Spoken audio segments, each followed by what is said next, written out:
Thing. If you are riding up a mountain, you have to hold the reins really tight.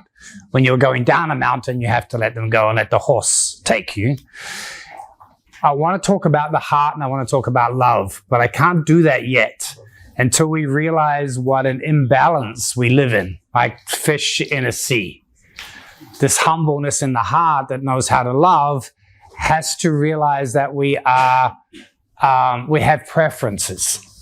One of the beautiful things about coming from down under is that it becomes so obvious that most of the traditions are northern.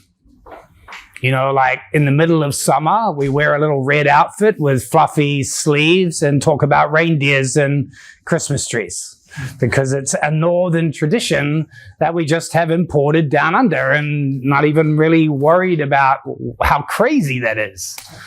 So if you live down under, you realize, okay, even going around sacred sites clockwise, well, that doesn't work because the water goes down the plug hole the other way. Everything's opposite. And actually, when you're standing on the planet, your head's pointing in the opposite direction from somebody on the North Pole. The only thing that points in the same direction is your assholes. They both point to the core of the earth. So your heads are never going to, you're never going to get agreement between your heads. So, and if you think about the way we do consciousness in most West and most Northern traditions, this is sacred.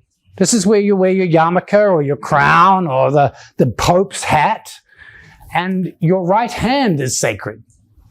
Okay, we're all trying to get the right hand of God, like lift up the right hand to God, and where does your left hand go? It's sinister.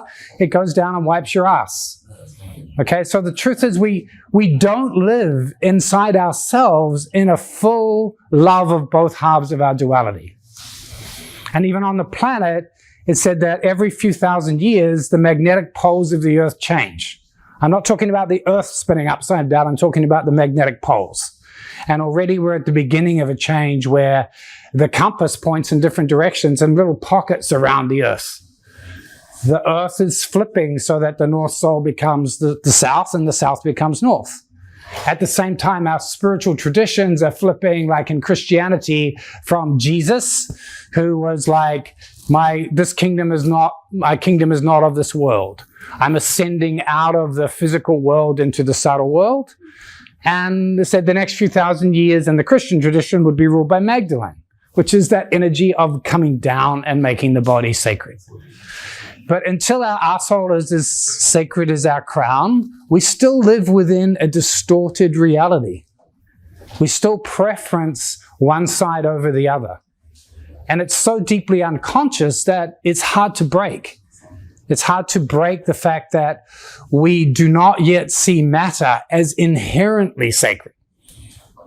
We see our matter, our body, as sacred because it's the temple of the soul.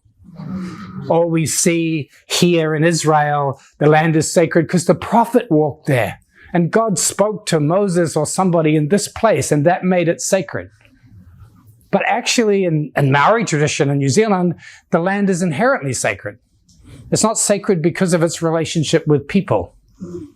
And in fact, when I went to Antarctica, one of the amazing things about Antarctica as a continent is the land speaks. It never gave birth to civilization, which then spoke for it. Even in Australia, you have the Aborigines and the songlines. So they tell the stories of the earth. They preserve the earth through story, which then turned in Hebrew into actually language. And now you could separate the story, the oral story, from the land and put it in a book. But if you go to Antarctica, there were never any people to tell the story. So the land tells the story. It's stunning. That iceberg is telling the story. It's not a poem about an iceberg. It's not an abstraction. It is a living story. So that capacity to go to the body, to truly understand that the body is a living transmission of divinity before we put anything on it. That's what Ohad was talking about, that we don't yet come to the body with that kind of love. And even in our spiritual traditions, mostly our spiritual traditions that are Eastern, they go down to Kundalini to lift it up so we can have more consciousness, right? So we actually want more consciousness, and we go down and capture the energy with bindu locks and squeezing and whatever it is to have more awareness. So that's not love. And normally the body, and the sexual part of the body, pays our consciousness back. So how that works is like if you were going to one half of your energy to get something, then it does the reverse. So our body is really clever. It now uses consciousness, like Sanskrit terms and, namaste and, all of the development of understanding and poetry and to get laid better. Right? That's what happens in a lot of tantric circles, is that we're using, the body's using consciousness to have what it wants. Just like consciousness is using the body to have what it wants. So there's actually no love there yet. It's a transactional relationship between the poles of our being. And they're always going to be equally powerful. The power just comes from the shadow. So the same thing in relationship. When you are seeing a partner as somebody who is an asset to you, I want a relationship because that will fulfill me. So you are doing the same thing vertically. You are using another person, you're using the mystery to fulfill the I, to fulfill yourself. And to relate from the core of the heart normally requires deep abandonment. A sense of the existential pain of giving and not receiving, being separate from God, being separate from the beloved. That causes enough pain eventually for there to be a hole in the heart. Okay, so the void, you can go through the void through matter, you can go through the void through consciousness, you also have to go through the void through the heart. And like in the stories, how do you kill a vampire? You stake its heart. Okay? Most of our hearts are vampiric. They're looking for love. They're looking to fill the emptiness, the womb of the heart with love. And we don't have it, so therefore we seek it. And it's only when that turns around to a full surrender to be the love, rather than to receive the love, that the hole in the heart opens. And when the hole in the heart opens, then that humility opens of going to both poles, not to receive more of something, and then use that in our egoic journey to go to spirit so that we can become enlightened, or to go to matter so that we can have power. All of these things are acquisitional. What love is to love the body not for what it can give you, not for the fact that it's a temple for your soul to inhabit, not for any reason, but to love it just for itself. And a body that's loved starts to shine, starts to radiate. And the same, to go to spirit, not so God can talk to us, not so we can be elevated into a prophet or somebody who is able to transmit it, but to go to spirit because we love it. Love requires a deep humility. It requires a surrender. And it requires a willingness for what you love to be more important than you. Not in terms of martyrdom, but in terms of humility, to give of yourself into that which you love. So the analogy for that is in relationships. If you are transactional in your relationship, it's like two planets. You can negotiate something, but you bang. It's like you and me, and we're both identities, and I'll do something for you, you do something for me, and if the transaction breaks down, we talk to the lawyers. And then there's the relationship between souls. So this is like two suns coming together. And most of the stars in our sky are actually dual or triple. But when suns come together, they orbit each other. And normally one sun sucks off more of the radiance from the other and goes into a black hole or a dwarf star, and the other shines brightly. So often that's what happens when our souls come together. There is a collaboration between our radiance in such a way that one increases and one diminishes. But when galaxies come together, the black holes merge. Okay, all of the stars pass through each other and the black holes merge. So if you want to create a culture and a civilization that's based on the dark center of a being, then communities have to become supermassive black holes, which means that the core of me is the core of you. I have to be so in love with you that I don't preference me over you or you over me. We fall through each other because we are the same. That love is not a transactional reality between two people. Love is the revelation of the deeper truth that is already there on the inside. We were always going around a black hole, even when we thought Earth was at the center of the universe. Our awareness changed, but reality didn't. And we all know the theory that inside every person is the same being, but we never live that reality because we don't know how to love. Love is not something that happens between people. Love is the thing that is always trying to bring you into relationship with love itself. And as soon as we turn love into an object or a person and create it as something that is happening between us, rather than the thing that is us, that's recognizing itself in another, then love really begins. So you can't have consciousness and the serpent come together for the benefit of consciousness or the serpent. They're brought together out of love of both of them. And that love is what unites them.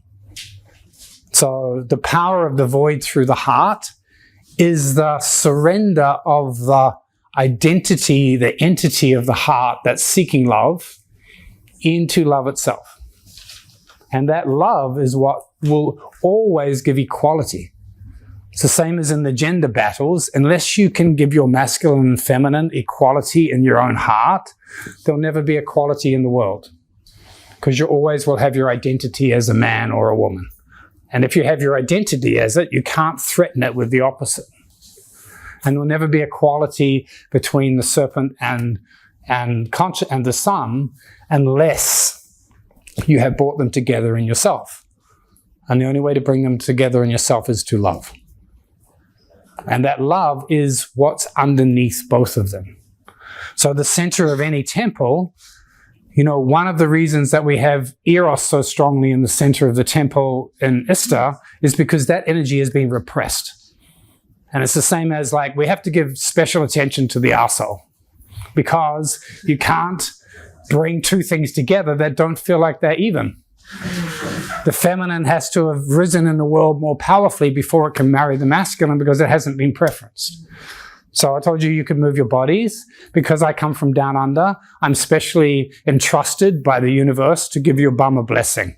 So if you want to, you just get on your knees for a minute and put your head on the earth and stick your bum towards me, and I'll give you that. Would you like that? Because we can't really talk about love until actually both poles have been honored. So if you'd like to do that, then feel free. Otherwise, you can just imagine it. Do you want to do that? Yes. Okay, good. In the act of moving your body, you make a statement, you know, so. But why? I explained why. You don't have to. See, some people are. See, this is how you start a movement, you know.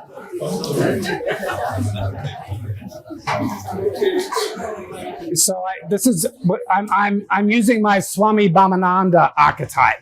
You know, I can promise you that you'll feel some tingling, but it's just your bum self-esteem returning, okay? And I'm reserving the holiest of holy of my transmission for the puckered center of your asshole.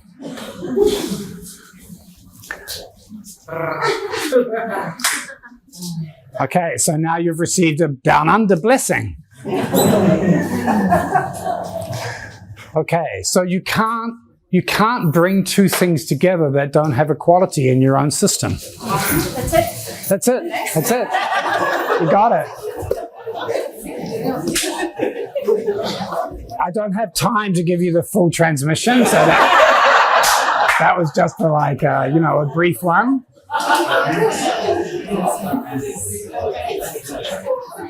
But I want you to really consider that question. The Earth has two poles. And in order for current to run through the Earth, both poles need to be equally sacred.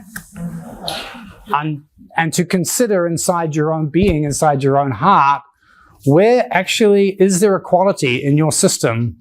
Is there true equality between your masculine and feminine? Is there true equality between your body and your spirit? Do you really honor them equally? And if you don't, that's your work. It's your work to do that, because the mystery at the center doesn't open until that polarity is truly honored. If we still think we're a man, we're going to go looking for a woman. If we still think we're a spiritual being having a human experience, we're going to go looking all the time for materiality. If we think that we're a frisky monkey that somehow developed a neocortex, we're going to be longing for spirit. So feeling inside yourself, inside your own heart, what the truth is of your love. What do you love and what do you find it hard to love about yourself and about the world? And can you find the humility of meeting others who hold something different as sacred and surrendering into each other?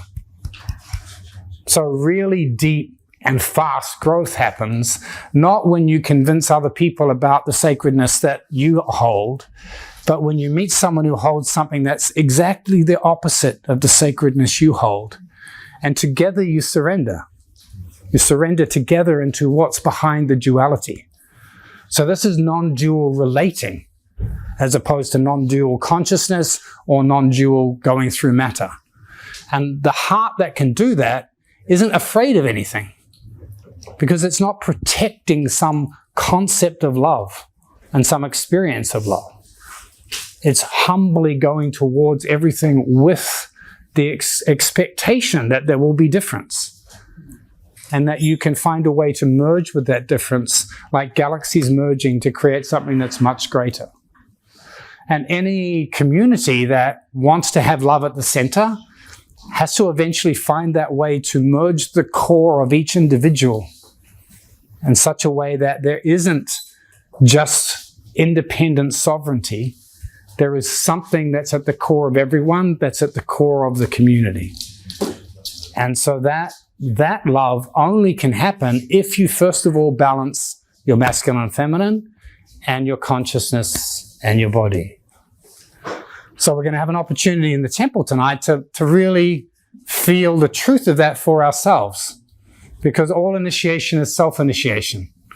And one of the hardest things to do is to be honest with ourselves, to be deeply honest with what our truth is, rather than listening for what the right answer is and then trying to appear to be it, to love ourselves enough to be where we are. And some people in a field like this will have strongly developed some aspect as sacred, that their hearts may have been given to consciousness development, or it may have been given to the body. And to be humble enough to know that I don't have all of the answers, that each person does not have the answers. What they have is they're on a grid around the center together. And if you can find someone who's the opposite of you and not polarize but fuse, then that's the fast path into the center. But the first step is the humbleness of not defending your place. So many people want to defend where they are and what they have chosen to be sacred because they feel inadequate. Underneath that, there's a part of them saying, actually, I'm afraid that I don't have it, so I'm going to present the fact that I do have it strongly and defend it. So the letting go of your identity in the heart, the letting go of what you love the most for the sake of love, is like a really advanced heart practice. And that humility is the humility of coming into relationship with another being and truly letting your agenda go. Truly letting the agenda that you have to turn that person into an object of your need to be loved or to be right.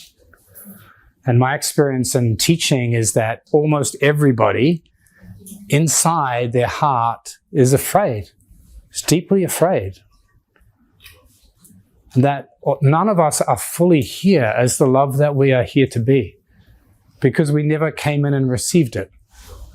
So a part of us is still looking for, where is there going to be enough love for me to fully show up? And we're always finding a reason why it's not now. There's always a reason in the outside world that reflects back to us our reality that it's not safe to love. Because to love and open the core of the heart is to be the most vulnerable that it's possible to be. But when you know that that's what you want more than the power of identifying with a polarity, then it becomes obvious that there's no other way except through the core of the heart. So that is a kind of temple that often our sexuality is just there to give us enough power. It's like going to the wildness of the animal, so we have enough courage to surrender, to deeply surrender the heart to each other.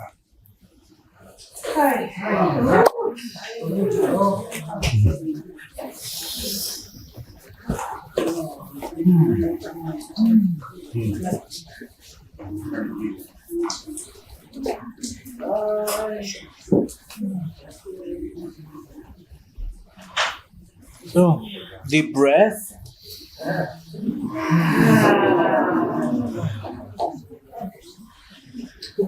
Breathing from the asshole is also important. And yeah, time for any questions or... Yeah.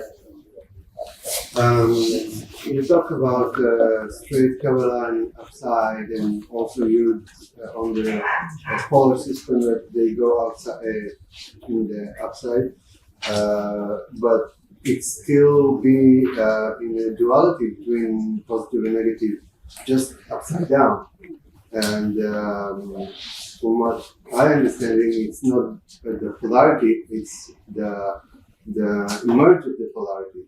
Like if you talk about the three aspects of the leaf or root of the sun, okay, it's still root, and the root of the ground are the root of the material, and the combined between them is the life that creates things, like it's create apples, it's create flowers, and whatever. So I want to understand how it's from your perspective, because you talk also on polarities, just in the outside. Only to say that the reason for flipping polarities is because when we identify with one, we have to turn the story up on its head so that we can get behind both. It's not a merging of them, it's getting behind both. So it's like matter and antimatter merge so that something that is behind both of them can emerge. So it's not about merging the polarities, it's about getting behind them by treating them equally.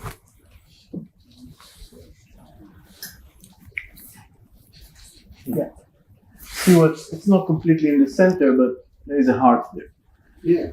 So once you flip it enough, and you're not addicted to one story, because you can see everything standing this way and standing up on its head, then what stays is actually the heart of things. One way we try to go to the void by flipping what in the last... By what?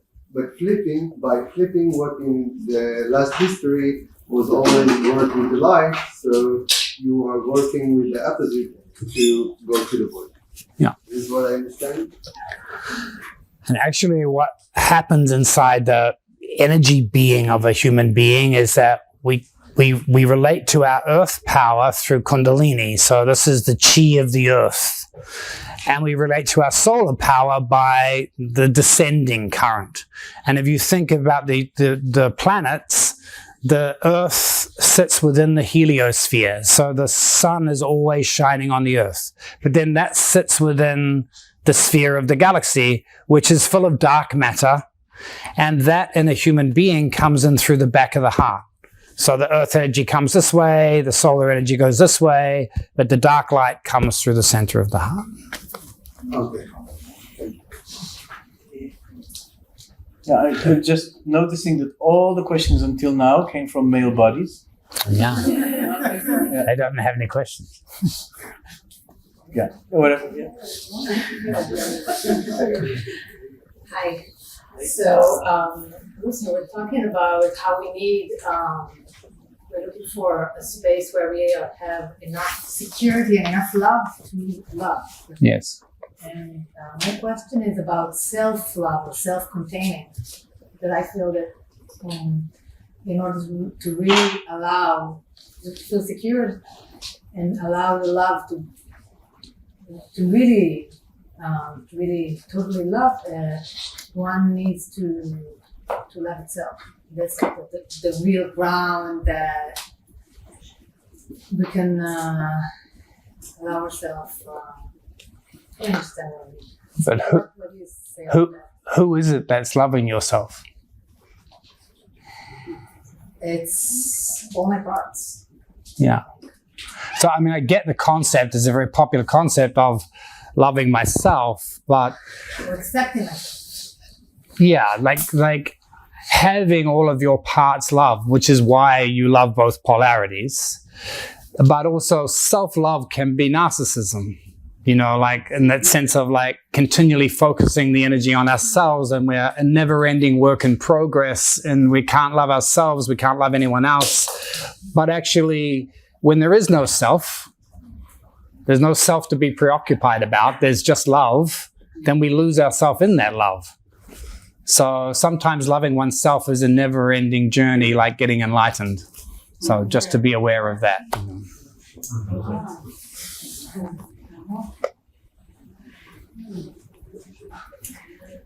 You were talking, Ohad, about the soul and the body, and you were saying something about that the soul is taking control of the mind to control the body, or maybe I misunderstood you. So can you elaborate on the relationship between the body, the mind, and the soul? Because I think what I feel or know that is the mind is all the time telling like the body what to do. Yes, and when the body wants to come to innocence, to presence, because the body is always presence and the mind is not. So like the mind is taking control of the body and telling them what to do. So where does the soul come in this relationship? Okay. The soul creates consciousness. The soul appears as consciousness. The soul is conscious, is aware. The soul is aware. It appears as consciousness. Consciousness translates itself in the human organism as mind. That is aware. Our way of being aware to ourselves that I am here is the mind that is creating a story or a meaning about reality that holds memory of the past, predicts to the future, and as you said, never is never in the present. So, in this way, the mind is representative of the soul. It's not the soul, but it's working as the ambassador, thank you, of the soul in the body. Of course, the soul itself is not mine. And consciousness is not mind. And consciousness is not mine. But the way that consciousness translates itself into the human structure. Yes, I got it, yes. Yeah, good. Yeah, Mayan. So for this, I just want to clarify for myself, what will be what will be the purpose? What is the purpose of being mind or having mind? Like it's hard for me always in this kind of conversation to feel like we are treating the mind as sickness. Although it was said here that it's not, but like it can wild, that control, over control the system, and so. If the mind is the representative of the soul, why does the soul needs it then? Why should it? Yeah, you understand. How do you know that I understood? Well, you're a clever guy. If you didn't understand It's- your body understood. It's kind of like this. The soul, isn't ready to fully land yet because of the things I mentioned. So it appoints the mind as like the local ruler, like the guy on Lord of the Rings that had worm tongue, who's a king. But then the mind forgets that he's just a regent. He's not actually the soul. He's just the one that's keeping us safe until the soul comes. But somehow the time never arrives for the soul to come, and the mind continues to run the kingdom. So that's why transcending the mind or spiritual meditation practice and so on is to awaken as the soul rather than our ideas about the soul, which is the mind. And that is why we all actually admire so much and seek so much to go into trance states. Many of us just last night have been in a ceremony, in San Pedro ceremony, or you've done other things to go actually beyond the control of the mind. We are thirsty to actually taste reality from a place that is aware, but not under the control of the mind, or less under the control of the mind. This is also one of the strong pulls towards sexuality, because sex also has the trance, the ecstasy. We do a lot. We as civilization do a lot. Actually, there was one research done that actually proved that humanity spends the most resources on ways to get to trance states.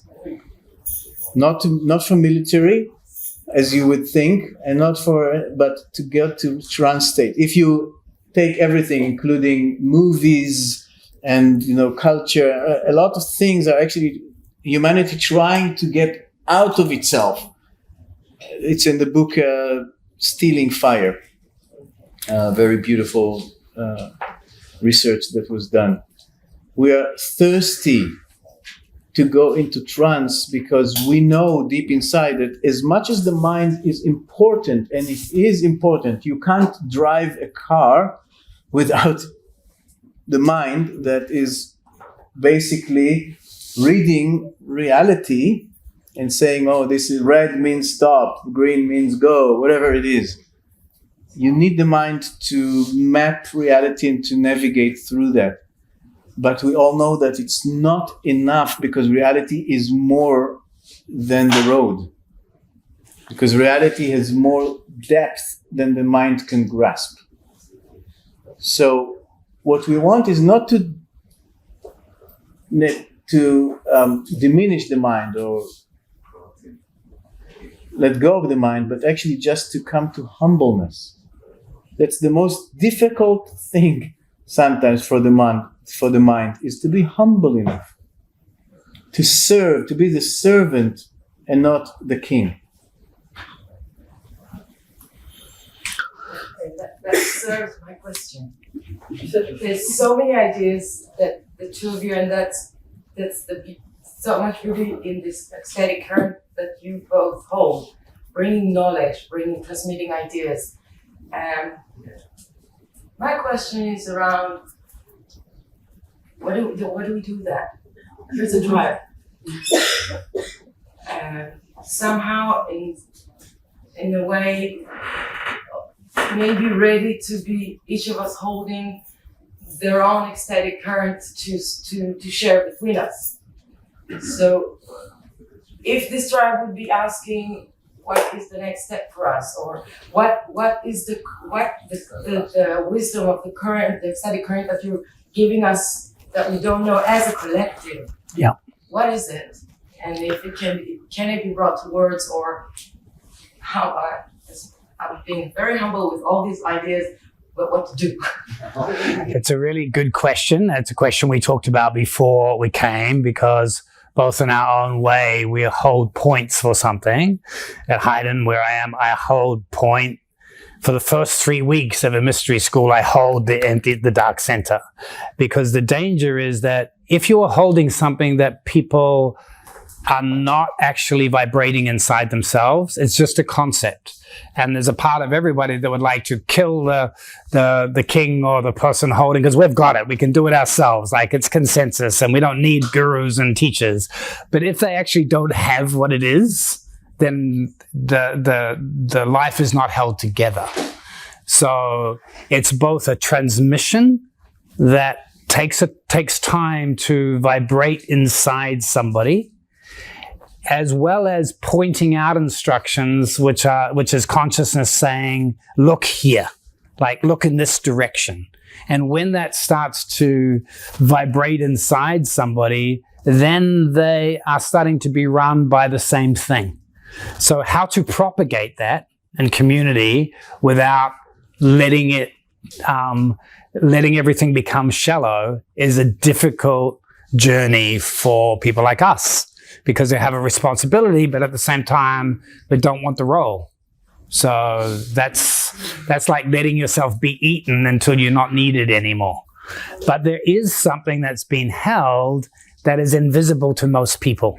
So all of the conversation and these kind of talks is trying to point towards it and transmit it so that it becomes more awake inside each person. And then embodiment practices in temples and so on, so that energy comes alive in an embodied way as well as just through talking. But yeah, good question. I want to still relate to that.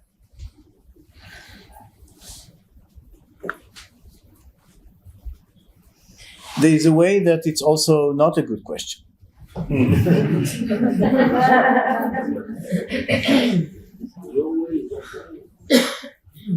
Upside down. Yeah. Because the question of what to do is putting the importance on the doing of something.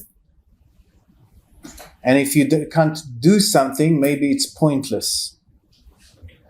But actually what we wanted to transmit here is, I think what happens here in the Israeli community, there's a lot of doing, actually. There's, this space, Ishtar, just as you said, just opened, and now it's full with all kind of offerings, and it's like this community, the blessing is that it's doing a lot. But actually, maybe there is something else than just doing, which is deepening. And deepening the understanding of things and realizing where are the roots of things and where does it stem from and where does it go to. And that's what we actually wanted to, at the beginning we thought, we didn't know what we're going to do here. And then we felt like, we're going to give other experiences we can do, we can come up with loads of whatever practices and exercises and stuff like that, but that's not what's actually missing here. This community is blessed by all kind of people that can also do that and create all kind of practices. What's actually, I feel, is needed here is a deepening. And for deepening, sometimes you need not to do, but to be in that, actually to immerse yourself in that, allow yourself to just be there and vibrate and allow it to infiltrate into your deep into your cells So that in one thing, and then what to do? Could eat. soon we can eat, yeah. But I want to say two things about it. One is rewilding the body, really putting the importance and the awareness in all the practices and all the temples and all the eros that is running in this community. Not to put the eros in the center. It's important to release eros, but not for the sake of eros, but actually for the sake of finally fucking listening to this body and giving it full respect, and not to put eros in a way of like, how can I get laid? How can I get what I need in this way? But actually, as a way of allowing the body to transmit its own wisdom. There was one Purim that when I still lived here, that I dressed up as a caveman, and I went into the cave, and in my mind I thought I'm going to be a wild character. Then when I sat as a caveman, all I wanted to do is sit and legarbetz, and I was like, do nothing. Like as a caveman, why would I spend energy on something that's like, why would I, it's not roaring and blah, blah, blah. I was like, no, I don't need to. I'm hungry. I go eat, come back, sit. Nothing to do. Just be. What we forgot is the wisdom of the body of being. And that's one of the things that I learn a lot from Kunda, our snake. Kunda doesn't do much. Once a month, it eats a rat. The rest of the month, it does nothing. Just nothing. Just be. And in some ways, this is part of the wisdom that is, I feel, needed here, is the wisdom of doing less. And getting out of the stress, the Israeli stress that needs to do a lot and do something, but actually relax and listen.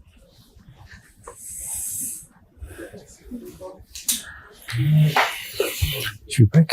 Huh? Should we break? There's another question, then we break. Okay. Tomorrow. Okay, not a question. So then, hello, and then we break. Yeah. You spoke about let the body be wild, and what came after me is the Lyon that Osho speaks about. And is there any relation to that? Like trying to understand whether is that what that actually the body speaks? It can be one practice. There are many practices. That's exactly what I meant. We didn't come with, okay, do this and do that. There can be different practices on the way to that. Futo is another one. But in a way, when you're going down through the body, you're going down through psychic layers. Like if you go up through consciousness, you learn meditation, you become the witness, and then you witness the witness, and then, so you go through layers. When you go down through the body, you first of all hit your emotions and your sexuality, and then the body starts to speak in its own ancient wisdom, and then under that. So part of, again, community is people finding the right practice for them that actually is resonant with the stage of descent they're on. Chalatahan is one. And part of being in community is actually realizing who holds a key point in what direction. And having the enough humility to say like, I'm good in that, so I can actually hold point for that, but I'm not good for something else, and then I go to study from you in the point that you are holding, and then as a community we can be like, share that. So actually, realizing what is that's part of anava. Part of real humbleness is not only to say what you're not good at, but actually to say what you are good at. It's really being humble enough to say, hey, I'm really good in whatever, doing that, this and that. I can offer that. Because I'm good at, I can put this on the altar and offer that to others. It doesn't mean that I'm good in everything.